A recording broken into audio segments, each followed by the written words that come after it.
You are listening to the Altwire Podcast, where we feature candid interviews with some of the hottest names in the entertainment industry. Get ready for your host, Derek Oswald. Hello and welcome to the Altwire Podcast. Today we have a special guest, Shannon Larkin of Godsmack. Shannon has performed with some of the biggest names in music and now serves as the drummer for Godsmack, which he's done for close to 20 years. In this podcast, we'll dive into Shannon's career and discuss the music of Godsmack, plus a whole lot more. So buckle up and prepare for a fantastic conversation with Shannon Larkin of Godsmack. The Altwire Podcast starts now. Ready, go! Thank you for joining us today, Shannon. How you doing? I'm good. Thank you. Excellent, excellent. I want to thank you for joining us today. You've been drumming with Godsmack for the better part of 20 years now.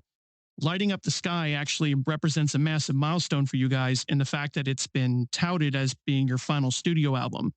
At what point during the writing and recording process did it seem perfect to make this your studio swan song?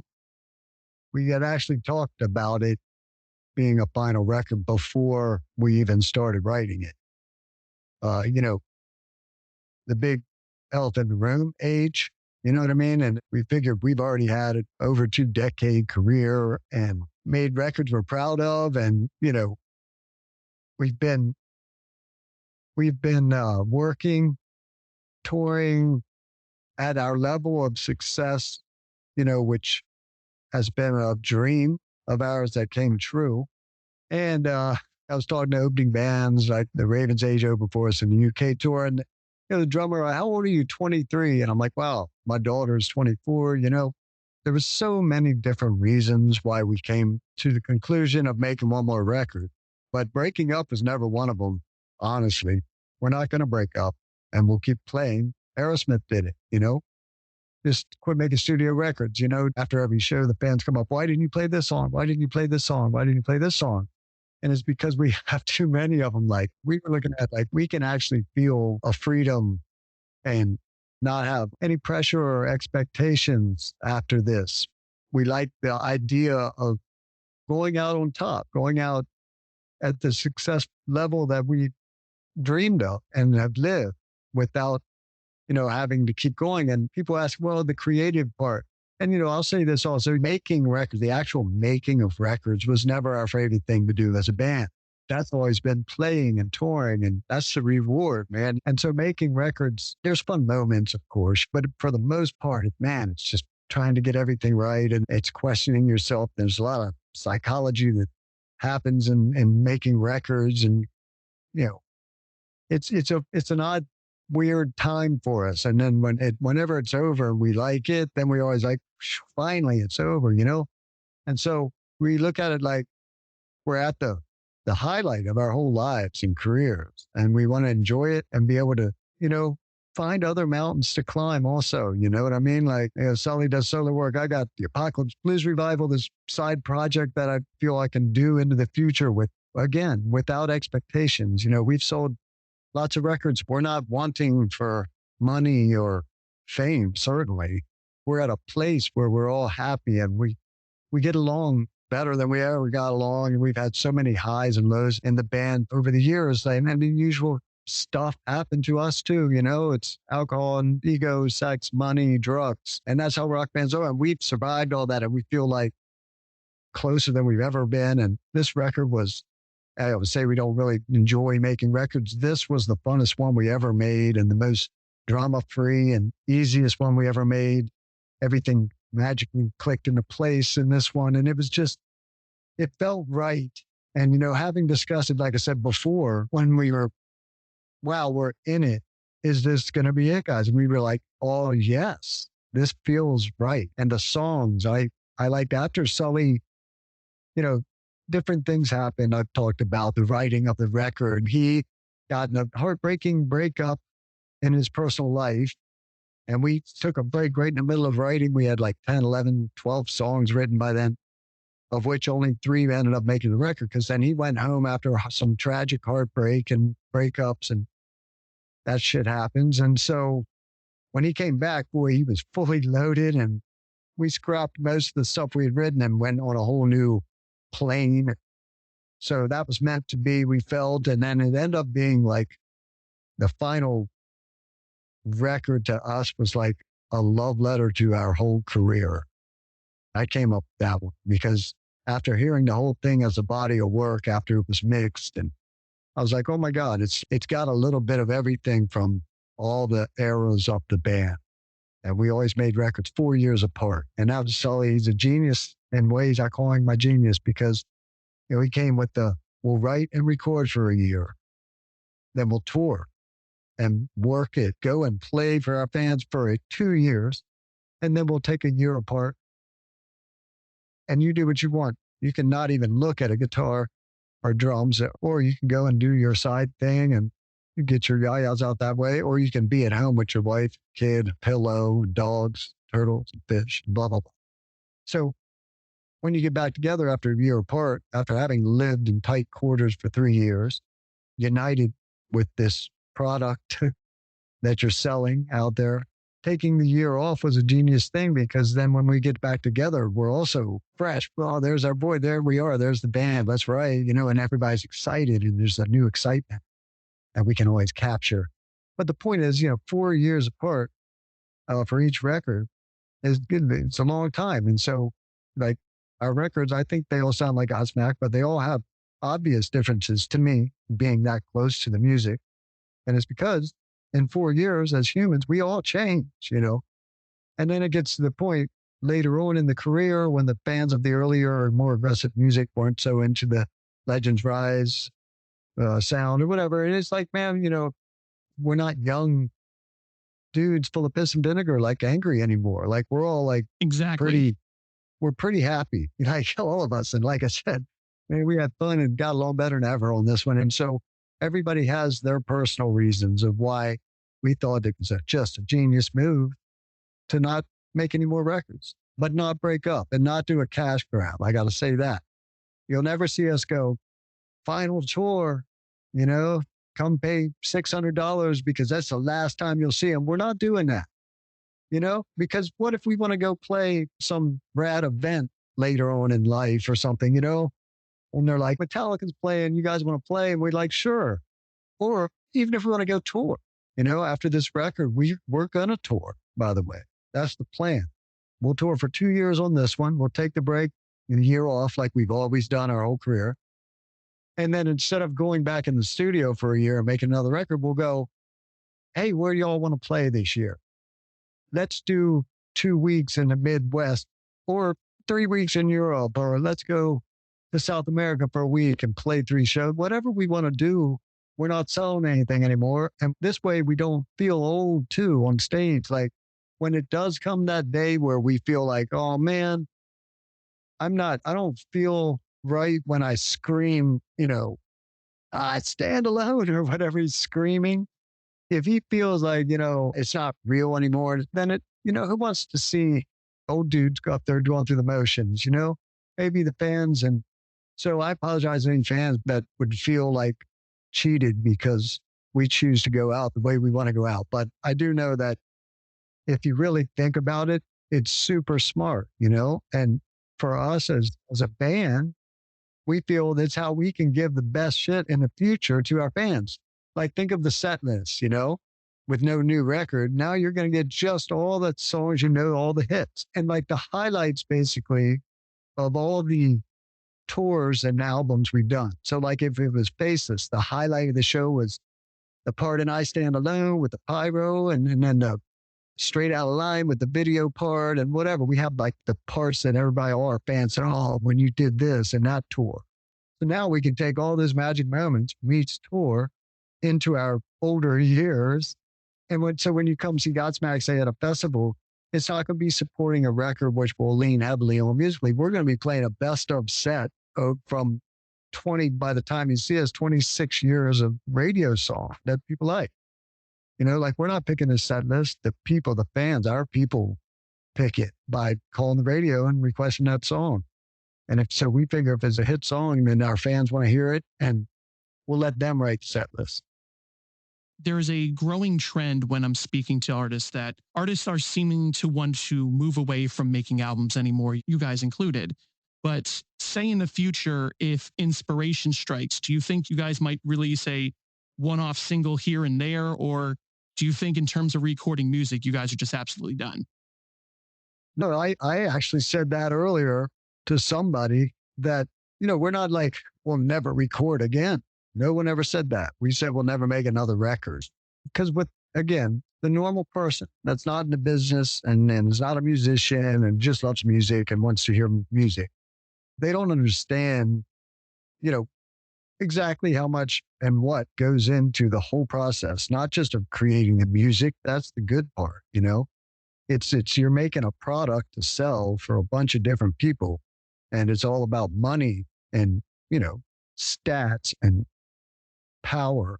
And so it's not that that's a bad thing. I'm just saying we've been in it, man, for over 2 decades in it, like making records that sell, you know what I mean? And touring and making shit tons of money and all that crap, and there's a lot of pressure in making records. And so, but we're not, like, for instance, like you say, if say, The Rock's making a new movie and he's like, man, I'm going to make Scorpion King 8, and I really want Godsmack to write a song for it. We would go to the studio, write a song for The Rock, man. This isn't about us breaking up in the near future or anything. It's just about breaking out of the machine, and not out of bitter taste breakup either. This is something like where you've had that long, great relationship. And now you're like, what's next? And I can still be with this one because we can still be a band easily without making records, and we're on a time frame because we can't be Godsmack. I mean, at least not with Shannon fucking Larkin. If I'm 65 years old, I'm not going to be the drummer. It's hard. It's music, and it's music that I feel you have to emote and play with passion. And that's why most aggressive bands are, and their fan base is younger. And that's why when I was a youngin', it was Slayer and Metallica and Venom and Voivod and Sodom. I mean, it was, aggressive hardcore band. Black Flags, Dead Kennedys, DOA, Circle Jerks, Ramones, Sex Pistols. It was, everything that I've mentioned just really quickly, just off the top of my head, of bands that I loved when I was young. It was all aggressive. And then it was later on in life, in my 40s and stuff, listening to music that I actually grew up on, that my parents would play, which was American radio rock and all the 70s and stuff like that, which is a much, much more mellow music. So I'm not only not wanting to play the heavier stuff as we aged, but I'm also listening to different lighter sounding music, like Zeppelin and the Doors and all the bands that Rush and Sabbath and the early Kiss, Ted and all the bands that before I really knew I was going to be a musician that I love, I went and kind of reverted back to. And I found that, in my metal record collection, which I still have, my vinyl, of all the Metallica, Slayer, like I said, Megadeth, all the bands that came out in those era from 1983 to 1990, probably 8. I was just into all that, of the heavier, aggressive music and lots of punk rock music. But then I started, again, kind of rediscovering, and learning also songs for songs. Like, you start to become nerdy as a songwriter and get into music theory and why this chord is better and what makes this sound happy, what makes this sound sad, how's this key change going to be dramatic, you know what I mean? And it becomes almost like putting puzzles together. And to me, it was way more interesting with classic rock, blues rock, psychedelic rock of the 60s and 70s than, say, the hard rock of the 90s and early 2000s. I've actually been a listener very early on. I was actually lucky enough that, a lot of people's dads, sometimes they listen to the oldies or they don't listen to current music. My dad was a huge hard rock fan. So basically, as soon as your self-titled came out, he was already listening to it on the radio, buying the CDs. So I was fortunate enough to be following you guys since the late 90s when I was only 12 years old. I was fortunate enough to actually be able to have a preview of your album before this podcast, the new one. And I got to say, as a longtime Godsmack fan, it's in the top 3 for me. It's absolutely amazing how much you guys have grown in just a period of, almost 25 years, and how strong this material is. So I share the sentiments that you have. I think this is some of the best work you guys have ever done. Well, thank you, Derek. It makes me proud, and I'm very proud of this new record. I'm very proud of Sully. I'm super proud of Tony Rombolo on this one, and again, Sully, who's co-producer, and he has a lot of the last final say on how long a lead section is, and he was extending leads for Tony this time, and it made it more rock and roll and energetic to me. I'm so proud of Robbie too, who his tone and the way he played on this record was better than he played on any record. That's what I'm saying. And so, my drums, I'm very proud.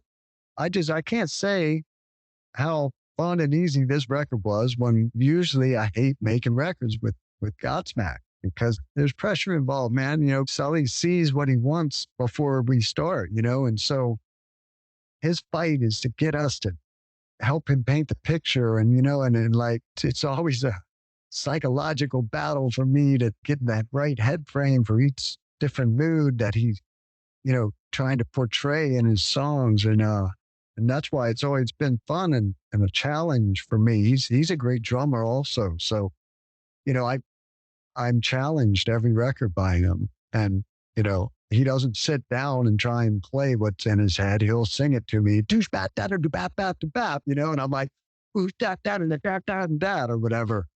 And so he's always challenging me and trying to get me to play better. And at the end of the day, it's always been more work for some reason than at the end of the day on this record, where it's just like, and I'm covered in sweat and running into the control room going, let's listen to that. It sounded so good, And in other words, he produced this record great too. So that's just another thing that fell into place. These things are it's like professional sports. I always say it because, it's like football team, just with one little thing that doesn't fall right into place, and you might not win. And everything fell into place, and we felt like we won on this last one. And Robbie will tell you, especially, there's always one or two things that you wish you would have done differently or that you think you could have done better. But I think with just perhaps the universe around us this time, even just the stars aligned, as they say, and everything fell into place, perfectly. And I couldn't be more proud of everybody involved, Now, you met Sully early on in your career and have stayed friends for nearly 4 decades, 2 of which you've spent as the drummer for Godsmack. What do you think it is about your friendship with Sully and your musical partnership that has made it stand the test of time? We're very similar in many ways, especially musically. That's the thing. And that's what made us become brothers. And that's what's kept us brothers for all these years. Is we speak the same language musically. And beyond that, there's been so many similarities over the years that were like, wow, where, we just are very much alike in our thinking, politically, religion, the big hard topics, we are the same. And so it's been, quite easy. And when sometimes the drum magazine's question is, you're in a band with the guy who played on first 2 records and he's a great drummer in his own right, And how is that when it comes to your parts, and how is it in the studio and everything? And I've always said it's been just great, because all he does is he loves my playing. So all he does is just trying to egg me on, man, and make me radder than I would have been, And so he's never once been like, in fact, on this record, I'll say this first time, he played drums on the song called Truth. which is a kind of rock ballady kind of thing. And the reason is as we were in there, we'd written the song and he knew it like back of his hand because it came from within him, right? I'm trying to learn the arrangement. I learned it. And the day of recording, we wasted probably 3 or 4 hours of me trying to play that song. And the reason is the beat, there was no pattern. So in the verse, he accentuates the vocal line with his drum beat, right? So that the drum beat changes each 4-bar with the vocal line. And so I am like, well, I don't know the vocal line. I don't even know the lyric or the vocal line. So how am I going to play? How can I play along to the vocal? I don't know it. So, and I said to him, he's like, well, I can maybe sing a scratch of it, but I'm not quite done with the vocal anyway. And I'm like, but I have it, the phrasing, you know. And so anyway, long story short, I went home that evening from the studio. And I'll come home from the studio and I'll work on the song I'm going to record the next day. So I go into my studio and then where my drums and stuff are and I'll work. And as I'm working on Truth, I thought, wait a minute, he played on the first 2 Godsmack records. I don't think fans would mind if he played songs on. So I called Sully. I'm like, why don't you just play the drums on this one? He hadn't played since, that when I first joined the band, on a record or something, I played all the drums. And so he's like, well, I didn't know, like, man, my ego, I don't, you know what I mean? I feel, and at this point I'd already played like some really cool drum tries that I was super proud of and I'm kicking ass or whatever. I'm like, I'm kicking ass, man. You play this song and it'll save us time and it'll get you back on the scale for the first time in 20 years. And he's like, let me think about it. Cause he had 100 other things he was doing too. Doubling guitar parts, the Moog parts, keyboards, it's vocals, background vocals, he has. So he had, I guess, thought about it. The next day he called me and said, I'm going to track. I'm like, go for it, dude. And he did it that day. And it's like I said, that fell into place. And here's the drummer telling the singer, why don't you just play the drums on this one? There was no drama, man. It was just, everything was just so right on this one. And I know that shit comes across on tape. You know what I mean? Like some bands that sound flat in the studio, it's because they had red light fever or they couldn't somehow get their emotion on the tape. And so when a song does get an emotion on tape, it's obvious to me. You know what I mean? And like, I hear it in every song. I feel my playing. I feel Tony and Robbie and Sully's playing, and I feel like it's right. One of the things I wanted to ask about was the live drum duels that you and Sully have been doing for the past couple years. It's so fun to watch you two riff off of each other. When did those start, and what gave you guys the inspiration to start doing that live? All right. So there was a song that we use a riff of in that drum solo. And, it's not really a drum solo. And if you think of the word solo, that's one, right? One person on the stage soloing, right?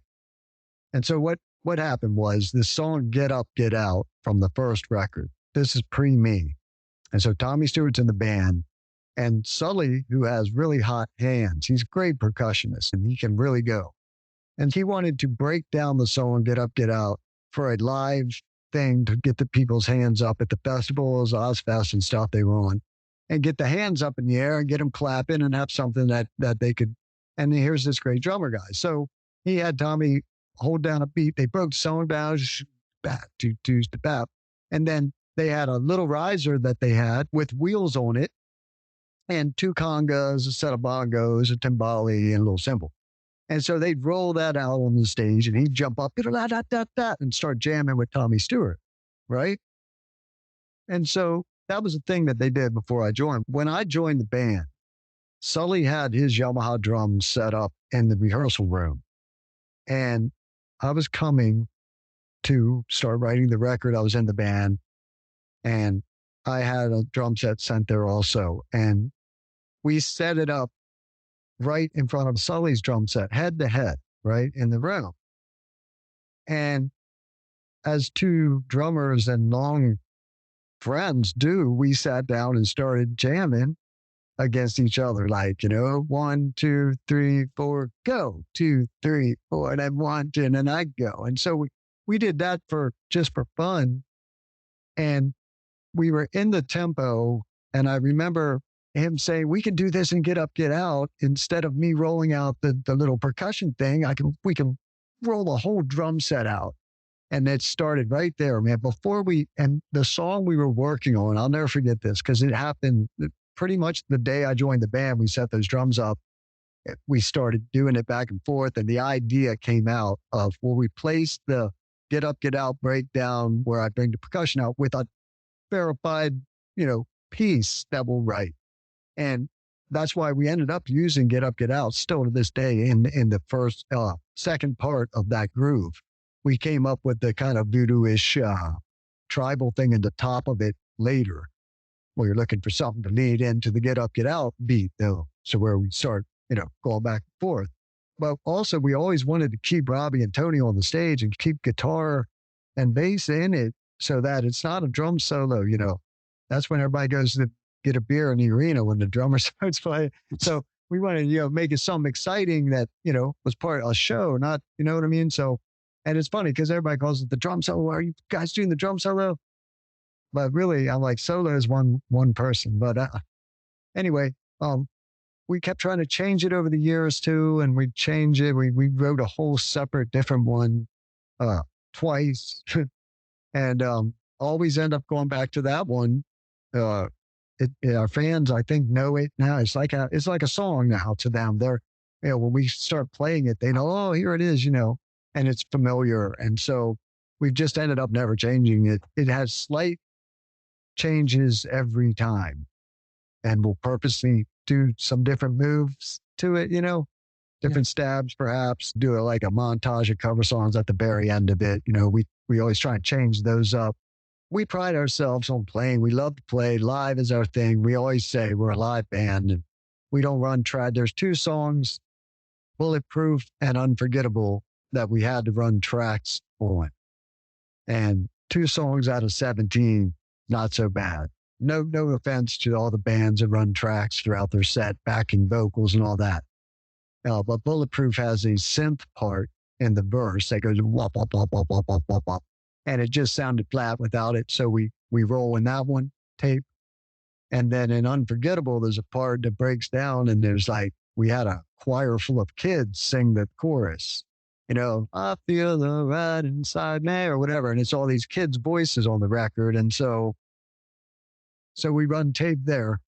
But otherwise, we are a live band, man. We pride ourselves on being 4 dudes on the stage, which you hear, all that big wall of noise you hear, all the sounds coming from us 4 dudes, And it's an old school thing, and we got nothing against bands that run tracks, but we don't like to because of that live thing, you know what I mean? Although one big we did when we came home, or where the guys are from, actually, it's right over the state line in New Hampshire, about 45 minutes outside of Boston is where they live, and where those kids that were indeed a school choir that we got into our studio when it was up in Boston and had them sing that part. Well, those same kids, like a year later, now the record's out, or a year and a half later, record's out, it's hit. They're hearing their voices on the radios, and we came back through and we sold out this amphitheater, and there was 10,000 people or whatever it was.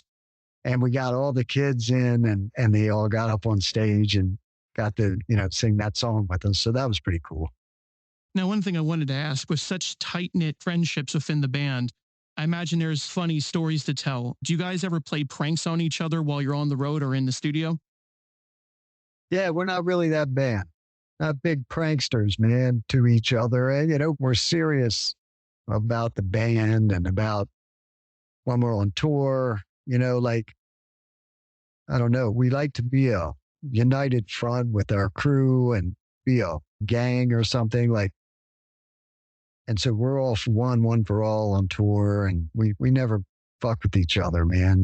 Especially particularly Sully and I, because Robbie and Tony, they weren't in the game before Godsmack. They were just doing weekend stuff with cover bands and stuff like that, where Sully and I have both been in original bands since young ages, trying to make it and putting records out. I had a band, Rothschild, and was an Ugly Kid Joe's, and Amen. I've had a bunch of bands that I've toured the world with and had many bands with shenanigans and pranks and funny stuff that they do to each other. But in the end, when I joined Godsmack, Sully he tries to make it a family vibe and calm.